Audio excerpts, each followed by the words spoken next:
Chewing gum, I was like, I can't believe this woman. No, I was like, there's no way. Okay, y'all. So everybody's pissed off at Nara, and it's for a good reason. Okay, it's for a very good reason as to why they're pissed off at her. And people are just tired in general of like influencers, because it's like everything is like a brand, everything is like a put on show, but then when they don't exhibit the same ways that they have sold to the public, or the reason why they develop their popularity, their money and everything, then people just feel like tricked, in other words. And I remember that Nara, she blew up because around that time, Trump had come into office. They were pushing family values, tried wife, women should be in the home cooking and cleaning and making sourdough. And Nara blew up because her content was more about, housewife, several children, husband working. She's at home making things from scratch. She'd make everything from sourdough to cornflakes. If her husband wanted Takis, she was doing everything from scratch. She may not have been vegetarian, but it was all from scratch, organic, blah, blah, blah. And now it looks like she's burning down her brand because being a trad wife isn't all that it's cracked up to be right now. Right now, everybody's like, trad wife what? None of that makes sense no more. Nobody cares about that no more. Or at least people are kind of waking up to what being a traditional wife really is.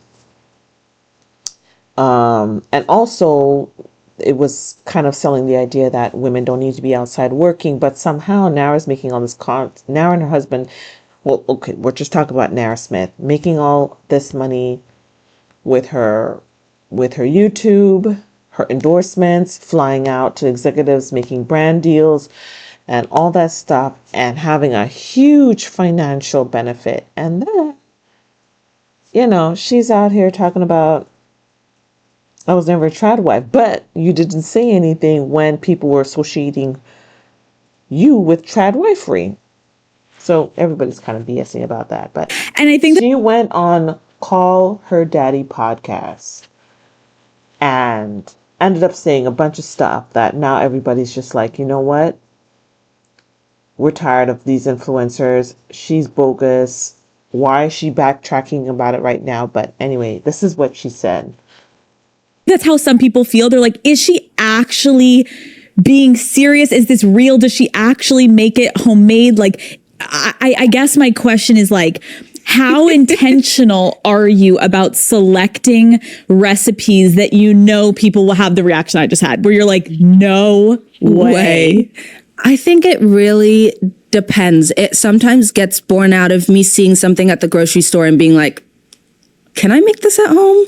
Sometimes it's Lucky telling me, oh, I really want you to make me Takis. Like, do you think you can do that? Because he's obsessed with Takis. So I'm like, I'll make it for you. Or I think about these random things and challenge myself. So it kind of is. And sometimes I'm like, I think this would be really fun. So it really is this, like, it's a mix of different things. Okay, that's fair. Yeah. Your fashion choices have evolved. They have. I feel like when I was looking back at your earlier videos, it was like a cute... It was very cute. Like dress. Yep. Sometimes a little apron on. More realistic, I guess you could say. Now, obviously...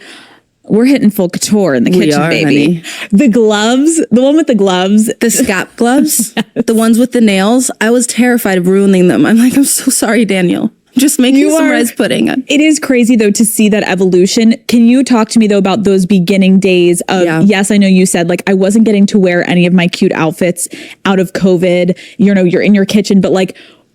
Okay, so these women are like talking about, remember when you look up Nara's past videos, well, the current videos right now, she was wearing Schiaparelli and all these nice high couture dresses and all that stuff and cooking from scratch from the kitchen. And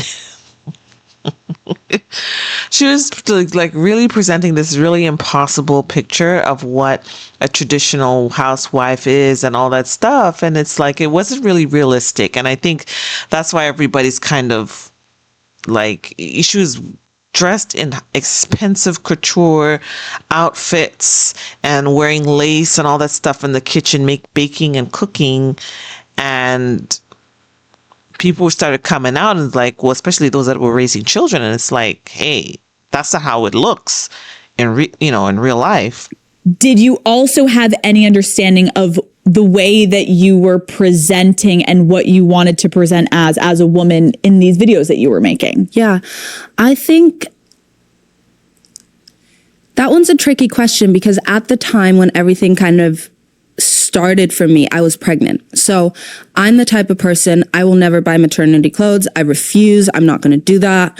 But that was just me. I didn't want to do that ever. So, and I was a very like jeans and like t-shirt type girl. Obviously I loved my fashion, but I was also a street style girl when I lived in Europe before. So I told Lucky when we dated, I was like, I'm never going to wear a dress, like good luck. And then when I was pregnant with my third, I was like, well, can't really wear my pants, I guess dresses. And then those were the dresses that I would naturally gravitate towards, like the very cute. I felt very feminine during that pregnancy. So that's kind of what I naturally gravitated towards. And that kind of expressed itself in the cute collars and the very feminine looking dresses that I guess people connected with different things, but that wasn't like intentional. It was more so I was pregnant. I needed to wear a dress and I felt very like whimsical and feminine during that. So that's kind of what my fashion choices reflected. And I didn't fit a lot of like couture dresses because I had a bump. You got a bump. That's where, and I'm sure you can kind of, yeah, let's get into it. I can feel, you can probably feel where I'm going with this, girl. Cause I'm like, there was an image that started to be created. Yep. And while people loved your content, I think a larger conversation really started to bud from Nara Smith and who she was and what she was standing for and what she was representing for women. What do you remember just about the early commentary around you and your brand and your videos? At that point, I was very much online. So I would read the comments. I'd be like, well, this is weird because I don't feel like that. And my reality is so different to what people are assuming based off of the 1.5 minute videos they see. So I was very confused where that conversation came from. But then the more I like read about it, I'm like, you know what? Yeah, but I'm also correcting the narrative, but you're not listening. So yeah, so let's call it what it is. So people started to compare you to trad wife. Yeah. And people were they kind of used me as the poster child for the trad wife movement, which was very bizarre to me. Why was that bizarre to you? Hold on, girl. Hold on. See, that's why I don't like people like that, because you're saying that people were associating you with trad wife, but you never corrected it back then. It was making money. It was the type of genre that was popular. It was blowing up. That was the kind of content that was going for, and you went for it. What you mean? It was bizarre to me for a multitude of reasons, but you know what? Let's Google what the definition of a trad wife is. Well, that's perfect. I'm actually going to ask you, what do you consider a trad wife? Well, I had to look up the term because I wasn't familiar with that, right? I didn't quite know what. Girl, bye. What you mean we're not familiar with it? It blew up. It was all the rage. It was around COVID. Trump's first presidency was underway. And there was this push for conservatism, tongue-tied, conservatism. It's very conservative. Values are being pushed. Families, women should be in the house. Men should be getting the money, cooking and cleaning and serving their men and taking care of their children. That back to old values. And you were doing that in a couture dress. It means, but the fast answer is a trad wife is a woman who embraces or promotes a traditional model of marriage and family life where she typically prioritizes being a homemaker and a primary caregiver for kids, takes primary responsibility for cooking, cleaning, and managing the household, supports her husband's role as the primary breadwinner, often values traditional gender roles within marriage. Okay, but while even Lucky was not the primary breadwinner, right? Your channel made so much money in brand deals, in, doing all these different endorsements, and even the dresses that you were wearing, you were still, in essence, you were in essence pushing the designer. So that, you dress in certain designer outfits, designer shoes, designer dresses, and all that type of stuff. You were like a billboard. So with that definition and those points, I'm none of that. And we can go through it point by point. You might not be none of that in the financial set of things, but the visual, you were that. And that is what blew up, and you went with it. And just say you're trying to rebrand. And I think that's what's annoying people. Don't gaslight us, ma'am. Don't gaslight us. You are trying to rebrand because the whole trad wife thing notion is turning out to be a crock of hooey. Okay, a lot of people and a lot of people who have been married, who have raised children, who are currently married, raising children, are telling the truth about being a stay-at-home mother, and depending on one income or the risks involved, or how you still have to have your own, even if you want to stay at home for a few years, but that should not be permanent, because if anything happens to your spouse, not always leaving you or anything like that, but if they die or are rendered maimed or something like that, something's happened to them, they become disabled, you have income that you and your children and your family can sustain themselves. Because what? Bills don't stop, right? Just because something crazy happened, that doesn't mean bills stop. But you were still pushing the idea, the lure, because right now there are a bunch of 19-year-olds and 20-year-olds talking about, I'm a trad wife, I didn't go to college, I stay at home with my husband, and doing the cooking and the cleaning and all this kind of thing. So yeah, but the thing, the caveat with Nara Smith is that she had a fat bank account. She probably had au pairs.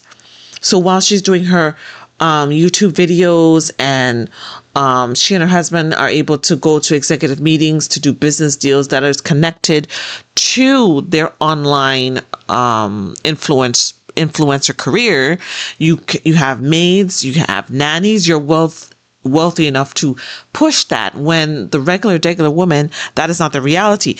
But you may not be like every sense of the word, but you kind of are. You're just a trad wife visually, but you have millions and you are making money. So yeah, you're not being a trad wife in every sense of the word, but you were pushing the idea. Prioritize being a homemaker. I'm a working mom. Like, I am out in LA. I travel a lot. Do I love cooking because it's my passion and because I kind of have to do it given my autoimmune? Absolutely.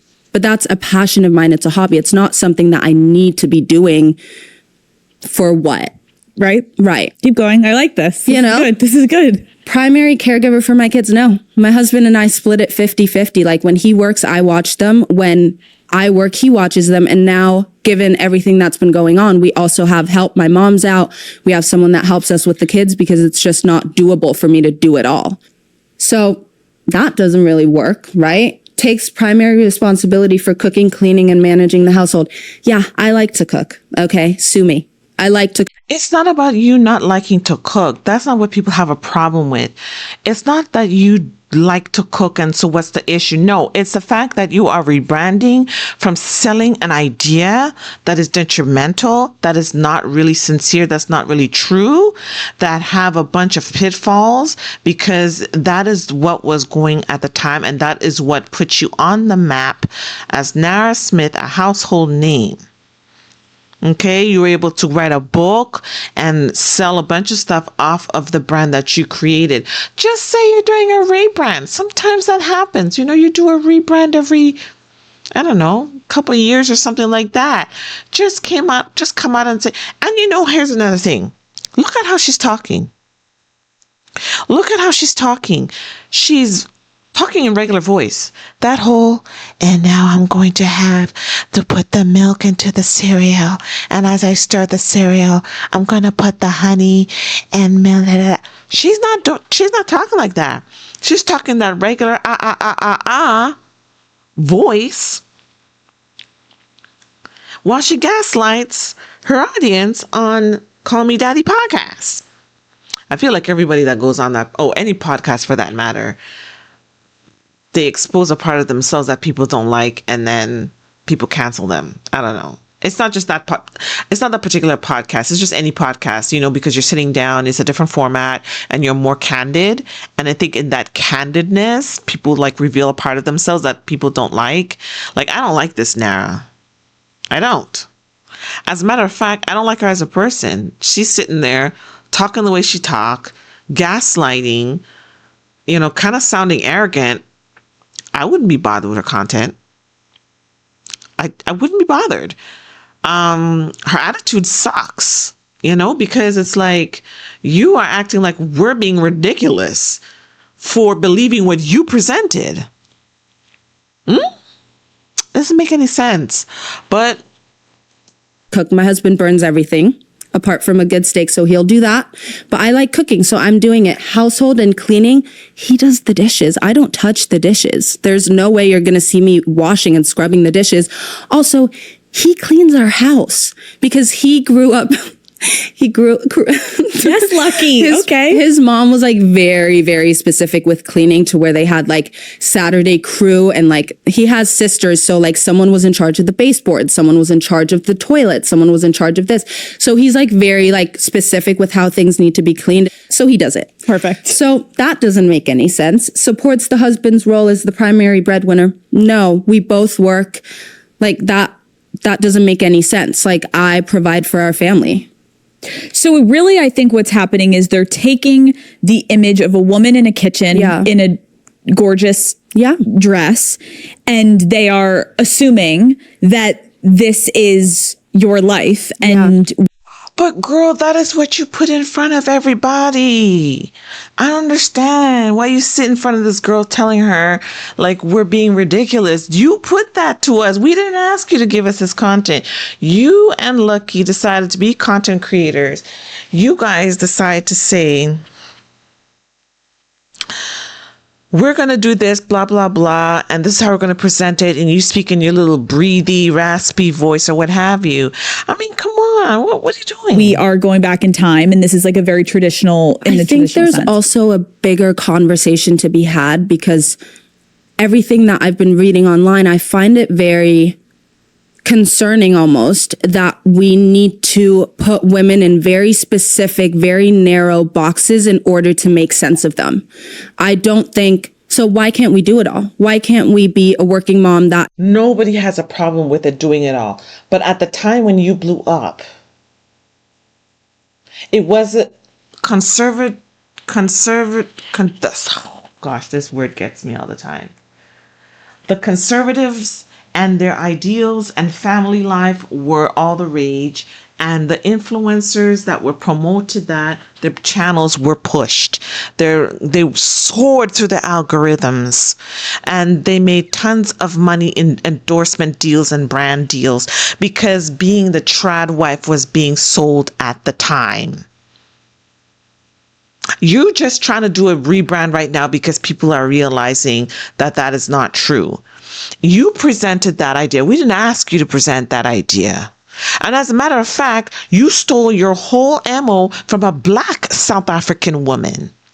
Yes, Nara Smith. You stole your whole shtick from a Black South African woman. She ain't make no money from it. As a matter of fact, you were allegedly accused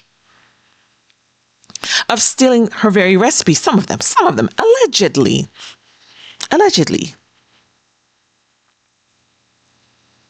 You're full of shit, Nara. Don't act like these podcasts are making influencers reveal something that people don't like. I don't know. People may not cancel her. That's the thing. People may not cancel her. This might not, this is a little bit of a brand damage kind of, because everybody's just kind of like irritated, but they'll probably get over it and go back to endorsing this very arrogant woman. But I think it's just arrogant to just gaslight people after you've given them a visual You've given them a visual. You've given them a weight looks. You're dressing in fancy dresses and laced gloves. And one video, she had like lace gloves that she was making something with, and all these exotic things from scratch. It's okay to rebrand, but this is not it. Enjoys cooking, that enjoys being at home and taking care of our kids, but also is on the next plane out to LA to take business meetings with big executives. Like, why can't that coexist? And I think, but when they were saying that you were the face of Tradwife, you didn't come out then and say, no. I'm a working mom. I'm a working mom. I do this, da da da da. I fly out to different brand deals. I am a working mom, and my husband supports me in many different ways, blasey blaza. Just say that you didn't correct them, though. You went with it. You stayed quiet. And that's why it's Nara Smith. And there was another couple of white girls that were like 18, 19 that was like talking all of this Tradwife content. And y'all stay quiet doing your content. that's something that's very concerning to me, that a woman can't exist under any term. Nobody's saying that a woman couldn't exist and be multifaceted. It is well known that women are multifaceted. You could be in labor and still make business deals. That's how multifaceted we are. But the Conservative Party and the Republican Party were pushing family values that was one-dimensional and put women in a box. And you went with that idea, even if that wasn't really the reality of life, but you went with it. But the little boxes we put them in. And, you know, media literacy is another issue, but it's like, I do think that you are creating a brand, right? Yeah. And so you're seeing consistently that something is working. Yep. And I guess when I think about that, though, some people could argue, okay, well, the way that you're presenting, we're only really seeing for a while one version of you, which is a lot of the videos you started with is saying like, my husband is craving this, so I'm going to make him this. And so it leaves a lot of room for assumptions, right? Well, she looks like she's wearing the dress. Fair. She looks this way. She's making this for her husband. And so some people could argue, well, for a while, we didn't see the business side of you. Fair. We didn't know. But we don't have to see the business side of you. Everybody knows that maybe behind the scenes it's a little messy. Everybody can understand that.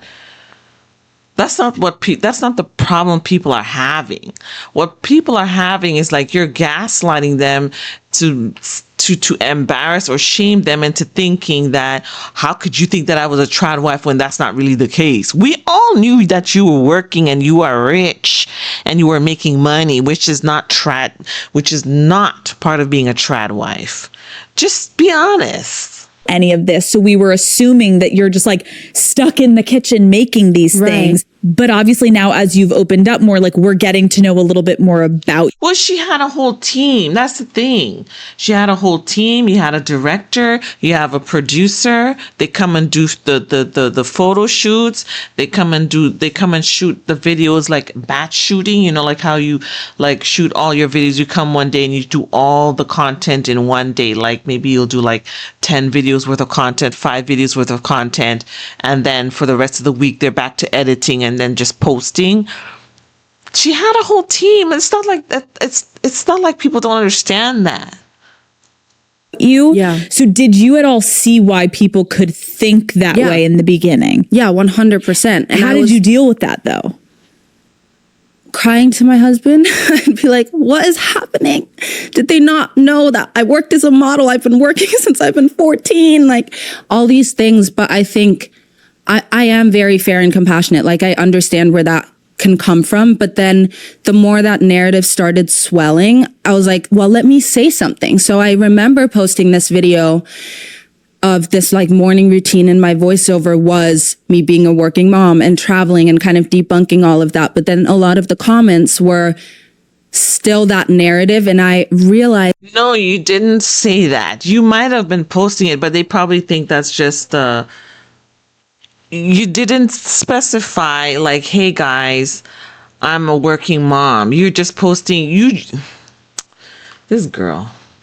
Is that a lot of the people that are very, very stuck in this narrative do not want to be corrected. They don't want to hear that. No, there was this one situation with someone on my team where we were trying to work with this person and the person was like, I don't care what you say, what you do, what you show me, what Forbes articles you show me of her business. Like, she is a trad wife to me and I don't want to work with her. So that kind of opened my eyes as well to the opposite end of, I think I could sit here all day and try to debunk this narrative when some people, not everyone, but some people just don't want to be corrected. No, they don't. And I also think there is a frustration around people want something to just be at face value what it is. Yeah. And some people are really lazy and don't have any interest in getting underneath something. And you can even go all the way back to the beginning days for Call Her Daddy for me. Like Right. the girl that only talks about sex, like, well, no, of course there's more to me. Right. And I, of course, saw like there was something in the market that there was no one talking about it in the way that it, well, like there's Yeah. so much more. But I think when it's easier to kind of like pigeonhole a woman and kind of Always. keep her in that lane. I also think it's very threatening, to be honest, to think of you as more than just like a very gorgeous woman who is making these like concoctions that are so extravagant. You're also a businesswoman and you're fully aware of what you're doing and you're editing it, and Right. you're putting it together. Like, then you're the whole package. And we don't like that as a woman. No. Because then you're a threat. Right. And so that's so interesting that woman was like, I don't want to hear it. It was actually a guy. Well. But the women aren't different. Like I've yeah. stumbled across a fair amount of women that like are exactly like that. So I think it's not very gender specific. I think there's just a bigger issue. Girl, this is a rebrand. Guys, this is a rebrand. I guess instead of like, there's a way to rebrand things. And maybe that's the reason for her appearing on the podcast. I think I've already heard what I needed to hear. But the gaslighting and making us like look stupid for assuming what she presented to the public, I feel is wrong. I myself don't even bother with people like Nara. But I know some people are still going to watch her, and it's probably not going to affect, like, the irritation is probably not going to last that long, and they're going to be back to watching her videos. It's pretty interesting seeing her speak in her regular voice instead of the whispering, soft. You know, she kind of sounds like, you know, like really, really, Lord. Anyways, let me know what you think in the comments. As far as I'm concerned, I think this is the end of the influencer era. A lot of people are not as upfront and open as they like, and they make a lot of excuses, and all they're doing is gaslighting their audience, making them look stupid. Like, how could you believe that? That's not really reality. They don't want to be corrected. They're not that, you know, they're not this, they're not that. Hey, well, you know what? She could have said that for many years now. She could have said in the beginning, she could give a behind the scenes, and then you could see the business side of things, just snippets. You know, you don't have to give your whole life and do the business side of things or whatever. But I don't know. I don't know if this rebrand is going to work. It probably is. But I think for most people, they're pretty much fed up, and it looks crazy arrogant to present something. You present a whole thing, and then you want to rebrand, and you're like trying to make it look like we're being crazy for assuming what you put. Anyway, guys, let me know in the comments what you think, and we will talk again.